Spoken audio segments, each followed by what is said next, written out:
Today we will discuss about when alternating current is passing through the inductance and resistance cycle. Up to now we discussed that when alternating current passes through the pure resistance, what happens? There is no phase difference between alternating current and alternating voltage. When alternating current passes through the pure inductance, what happens? There is a phase difference of pi by 2 radian lags behind the EMF. And in third case, when alternating current passing through the pure conductance or pure capacitance, the phase difference is plus pi by 2. It is nothing but alternating current before pi by 2 radian to the EMF. Now, when this alternating current passing through the inductance and resistance cycle, there is alternating current through inductance L and resistance R circuit. What happens? What is the maximum current? What is the resultant resistance? What is the phase difference between alternating current and alternating voltage? We want to discuss. The simple concept is there is inductance L and resistance R. So we know the symbol of the inductance is this one. The electricity is taken as L, self-inductance. And resistance is there. The resistance is connected in series with the inductance as like this. Now, an alternating voltage source, the whose EMF is taken as E is equal to E naught sin omega t, is connected in series with the inductance and resistance. Now what happens? When battery on, the current which is increases in the circuit at a time t, it is I, and EMF is induced in the inductance. How much EMF is induced? Minus L into di by dt. There is a resistance, is nothing but according to Ohm's law, there is some potential difference across the resistance. How much it is? V is equal to IR principle, that is IR potential difference is there. Now, when we apply Kirchhoff's second law, the sum of the algebraic EMF, that is E minus L into di by dt, that is equal to resistance potential difference across the resistance, that is IR.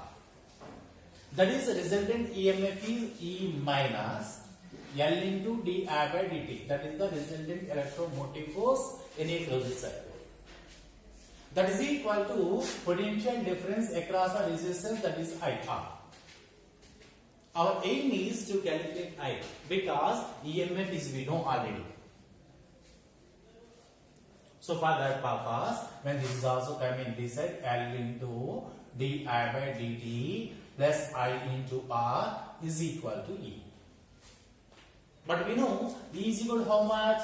E naught sin omega t, that is L into di by dt plus IR is equal to E naught sin omega t. This is actually a differential equation having values I. When we solve this equation, we can get a current I. By comparing that equation and current equation, we can analyze the phase difference and resultant resistance in a closed circuit. For this purpose, different methods we have to derive this or to solve this equation, differential equation. One of the method is trial solution. I am saying that I is equal to I naught sin omega t plus pi, maybe minus pi, whatever it is we have to take. So where I am taking I is equal to I naught sin omega t minus pi is the trial solution.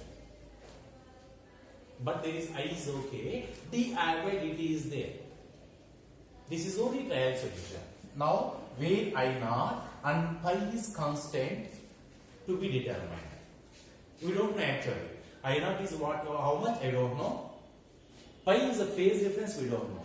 Our aim is to calculate this I naught and pi. When differentiate this equation with respect to time, then di by dt is equal to I naught into, because that is a constant. Differentiation of sin omega t minus pi is cos omega t minus pi into omega.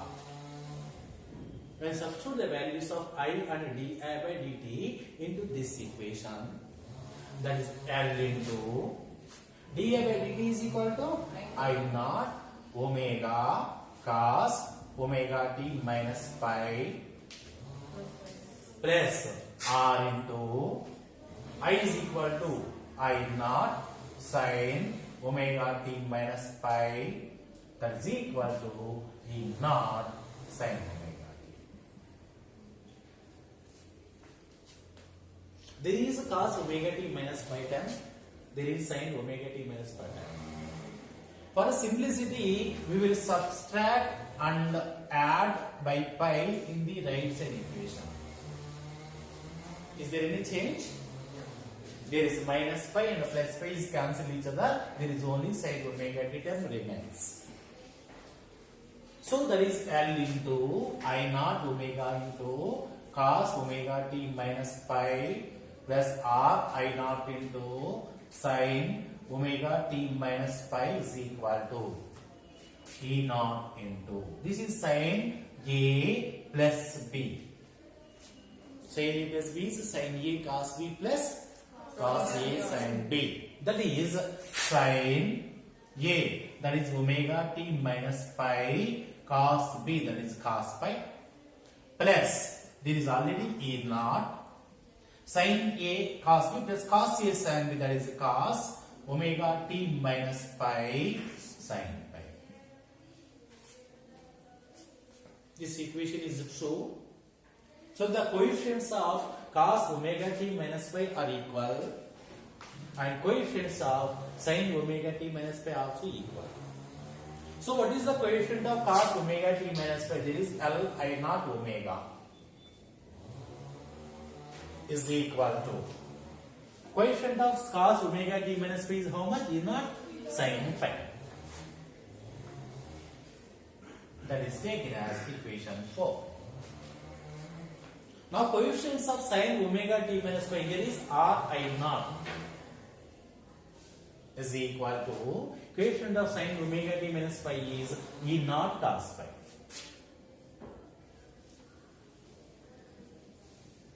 By using these two equations, we may eliminate sin pi. Then we have to calculate I naught value. And when we eliminate this I naught, we can calculate pi value. So by using this method, we can determine those two terms. That is, when adding and subtracting, adding and squaring and adding those two equations, that is L I naught omega whole square plus R I naught whole square is equal to E naught square sin square pi plus E naught square cos square pi. Of course, there is also I naught square, here also I naught square when it is taken as common. L square omega square plus R square is equal to E naught square into sin square pi plus cos square pi. What is the value of sin square pi plus cos square pi? 1. That's value is 1. That is I naught square into L square omega square plus R square is equal to E naught square. That is I naught square is equal to E naught square by L square omega square plus R square. That is value of I naught is equal to E naught by square root of L square omega square plus R square. That is the maximum value in that cycle. Maximum current in that cycle. Now what we require? What is the phase difference? By dividing equation 4 by equation 5, then what happens? E naught sin pi by E naught cos pi is equal to L I naught omega by R I naught. I naught cancel. E naught cancel. Then sin pi by cos pi is equal to how much? tan phi. That is tan phi is equal to L omega by R. Then pi is equal to tan inverse L omega by R. Now, what is the current? Current I is equal to I naught sin omega t minus pi. That is I is equal to. What is the value of I naught? E naught by square root of L square omega square plus R square sin omega t minus, of course, pi value is tan inverse L omega by R. So this is the required equation. When you compare equation 1 and 5, equations 1 and 5, the current I lags behind by phase difference pi. How much value of that is pi? Tan inverse L omega by R. So current I differ by R lags behind the phase difference by tan inverse L omega by R than the alternating EMF. So we know the maximum current I is equal to I naught is equal to E naught by root of L square omega square plus R square. When this is compared with the Ohm's law, we know I is equal to V by R. This term, that is root of L square omega square plus R square, plays a role of resistance. So this is called impedance. That is maybe written as Z is equal to square root of L square omega square plus R square. The units of impedance is also ohm. Units of impedance is also ohm. This is one of the method to analyze the alternating current which is passing through the inductance and resistance. Of course, one more method is there, that is vector rotation method. That is very simple method we can calculate. It will be seen in my next class.